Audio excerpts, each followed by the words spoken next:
আটগড়ে উপজেলা শাখার সাবেক সাধারণ সম্পাদক মোহাম্মদ রফিকুল ইসলাম হেলাল ভাইকে আটঘরিয়া পৌর যুব দলের সভাপতি আনারুল ইসলাম এবং বিভিন্ন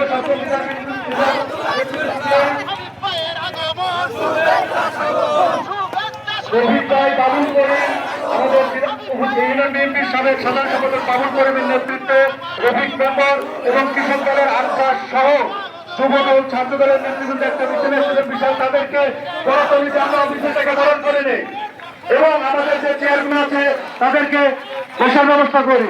কোন চেয়ার যেন খালি না থাকে, এক অপরকে বস্তু দিন। এবং সেই সাথে আমাদের আটঘরিয়া পৌর যুব দলের আহ্বায়ক আনুল ভাইকে মঞ্চে আসার জন্য বিশেষভাবে অনুরোধ করা যাচ্ছে। আপনারা সবাই মঞ্চে বসে চেয়ারে বসে পড়ুন।